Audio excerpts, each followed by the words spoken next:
que quand le service de Dieu voit des choses, il y a 3 points à prendre en considération.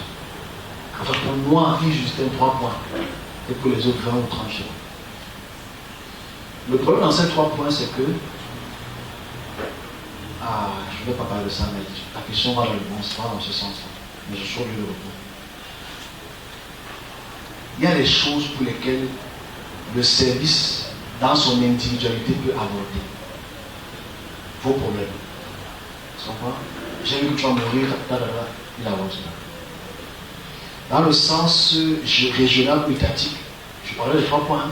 Ça devient un dilemme. Je veux qu'on parle de ce dilemme. Un transport dans le temps est une prévention avant le temps. Donc, je dis encore, un transport dans le temps pour voir des situations qui vont affecter la région, le monde, c'est tellement important en tant que fonction pour la cohésion de l'homme dans une région ou sur la terre. Et dans cette notion-là, quand le service de Dieu ou le serviteur de Dieu annonce des choses, le christianisme nous a trompés. Ou le judaïsme, parce que le christianisme, il n'y a rien de tout. Le judaïsme nous a un peu trompés, et je veux qu'on en parle un peu, parce que ça me fait mal de le dire, mais je dois le dire. Il y a des choses que nous, on peut contrer. Dans le sens individuel, dans le sens familial, dans le sens national, c'est plus complexe que ça. La dame là, c'est facile à contrer. Ok? Je prends peut-être le phénomène des influenceurs là, qui se passait. J'ai commencé un problème, je l'ai fini. Les gens ne peuvent pas savoir que c'est moi qui ai fini le problème. Mais je le dis que c'est moi qui ai fini le problème. Moi, c'est moi qui l'ai vu et j'ai pu anticiper ce problème, puisque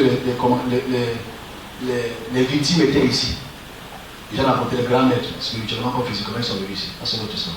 En fait, il y a des choses pour lesquelles on peut arrêter. Que l'individu qui voit le problème du marché, je ne peux pas arrêter ça, c'est pas un problème. Je vais d'abord qu'une ou deux personnes s'ouvrent avant que je l'arrête. Sinon, c'est pas ce qui s'est passé. C'est pas mal, c'est la vie. Maintenant, je suis vraiment intelligent. Ok? Il y a des choses pour lesquelles on ne peut pas contrôler. Parce que ça nécessite l'action de l'homme. Ça nécessite pas seulement l'écoute de l'homme, mais l'action que l'homme doit poser pour ne pas que cet événement se manifeste. Vous savez, il y a des guerres dans le monde. En fait, à part les chrétiens qui ne voient pas les guerres, mais il y a des guerres dans chaque continent. Il n'y a aucun continent qui n'a pas une guerre. Okay? Et les guerres existent depuis des milliers d'années. Mais la vraie question de ta question que je veux superposer, c'est est-ce que la prière arrête la guerre? Parce que tu veux qu'on intervienne. Parce que c'est le vrai problème qu'on a aujourd'hui, c'est que let's pray for Russia, let's pray for Israel. Est-ce que c'est la prière qui arrête les seigneurs de la guerre? Est-ce qu'une prière arrête la guerre? Jamais. Parce que tu veux qu'on parle d'intervention. Quand une action de guerre devient territoriale, c'est difficile qu'une prière d'un homme arrête la guerre. Ok? Parce que ça, il faut être honnête.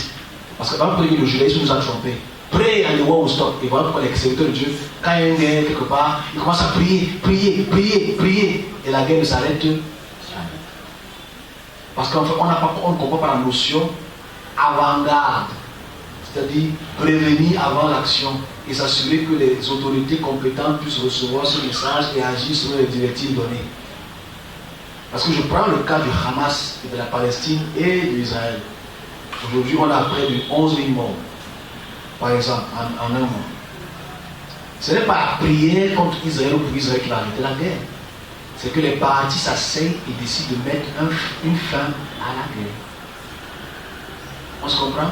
Et ce ne sera pas la prière qui aura amené la paix. Ce sera la concession entre deux peuples qui décident d'arrêter de faire des dégâts de mort. Mais tant qu'il y a de l'intérêt financier derrière, la guerre va continuer. Et je veux qu'on pousse ça très loin, madame. C'est qui sont les seigneurs de la guerre de la terre? Physique et spirituelle. Physiquement, les Américains sont les seigneurs de la guerre. C'est eux qui détiennent les finances et c'est eux qui détiennent les armes. Ceux qui financent toutes les guerres au monde. Je dis bien toutes les guerres au monde. Ou parrainent toutes les guerres au monde. Donc, est-ce que ta prière va changer ce que Biden a en tête? C'est un vrai problème. Est-ce que ta prière va changer ce que Mike Pence pense en tête? Voilà les vrais problèmes qu'il faut qu'on s'asseye. Même si c'est difficile. Parce qu'en fait, la Bible nous a tellement phagocyté le cerveau qu'on ne veut même plus réfléchir. J'ai annoncé les attaques aux réseaux anglophones, des massacres dans les maisons. On a vu ça cette semaine. Cette semaine, dimanche à lundi. Moi, je vois les serviteurs de Dieu faire des marches en route pour que la guerre s'arrête. Faire les marches cette fois, aller retour cette fois. Qu'est-ce que la marche va arrêter la guerre? Je me dis, on a tellement lu la Bible qu'on a pugé la Bible, on ne comprend même pas les réalités. Les prières n'arrêtent pas la guerre. Je dis encore, la prière n'arrête pas la guerre. La prière n'arrête pas la famine. La prière ne développe pas le pays. Sois clair. Sois clair. Parce qu'en fait, les pays limitrophes à notre pays qui proclament que la guerre va s'arrêter dans notre pays, je pense d'abord regarder leur propre pays et de voir comment la guerre se décime au Congo. Avant de venir parler pour le Cameroun, au sens de l'arrêt de la guerre, parce qu'ils veulent les semences et les dîmes. Que les Nigériens arrêtent d'abord les guerres de sécession avec les Biafra, et les guerres de Boko Haram à l'interne, et les guerres déjà des Haoussa contre les chrétiens à l'interne, avant de venir proclamer que la guerre va s'arrêter au nord et au sud-ouest. Parce que eux-mêmes, aussi nombreux qu'ils sont dans ces pays, les guerres continuent toujours à subsister. Parce que les chefs de guerre, les chefs de la guerre financent toujours les guerres, les armes et le trafic de drogue qui est autour. Il faut qu'on soit un peu plus sage. Que les autorités qui nous écouteront et qui nous écoutent comprennent que quand on annonce une catastrophe au premier degré, pour éviter que la catastrophe ne puisse apporter un désordre urbain ou interurbain ou régional ou national, il faut aller par la prévention avant l'action. Parce que quand il y a l'action, il y a des morts d'hommes, il y a déjà la colère, la haine qui gangrène les peuples. Et si ces gangrènes les peuples, le cœur des hommes sont noirs et la guerre va continuer de génération en génération. Et ce n'est pas la prière qui arrête les guerres. Parce que si la prière pour arrêter la guerre, c'est qu'il y avait arrêté la guerre avant lui-même. Ce qu'il y avait arrêté la guerre lui en Israël. Mais ce n'est pas censé comprendre. Parce que le Dieu d'Israël là, c'est Yahvé. Donc son peuple est en train de mourir maintenant. Il n'a pas pu arrêter sa propre guerre. Il va venir arrêter la guerre du Nozo. On a un vrai problème dans cette compréhension. C'est ta question, je l'ai répondu. Il y a des choses qu'on n'arrête pas. Que c'est l'intervention des hommes à travers le message avant l'événement qui peut réduire les effets. Parce que quand la puissance a déjà mis son action, puissance spirituelle, a déjà mis son action en œuvre, ta prière est nulle. Tout ce qu'il faut faire, aller voir les hommes et négocier avec eux par la diplomatie. Je dis bien, il n'y a que la diplomatie qui arrête les guerres dans le monde. Pas les prières. Donc forcément, ton expression visuelle est très intéressante. Mais la solution, ce n'est pas la prière tout le temps. La solution aussi pour les femmes du marché, c'est la responsabilité de prière. Il faut qu'elles prient. Il faut qu'elles soient responsables. Nous sommes dans un monde purement spirituel. Si tu ne veux pas accepter ton problème. Voilà ce que je voulais dire. Parce que comme ça, les prières n'arrêtent pas les guerres. Parce que c'est les religions qui ont créé les guerres depuis près de 2000 ans. Il n'y a aucune religion qui n'a pas fait la guerre à son voisin religieux. Et les guerres sont géopolitiques.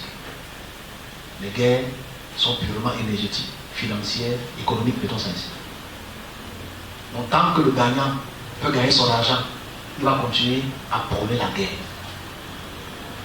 Donc si toi tu te mets à genoux pour qu'une guerre s'arrête,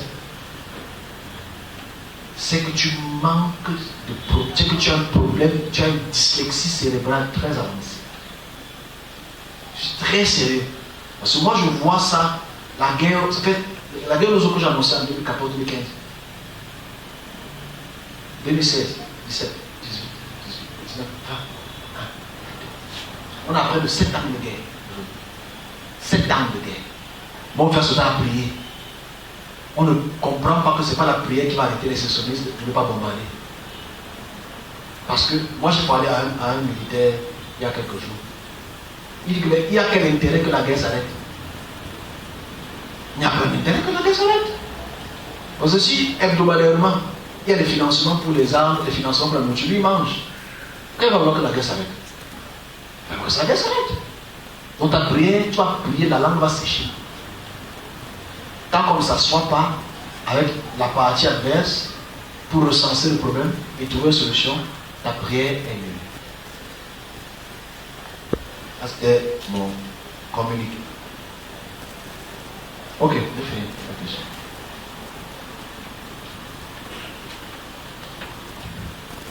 Ok, c'est tout?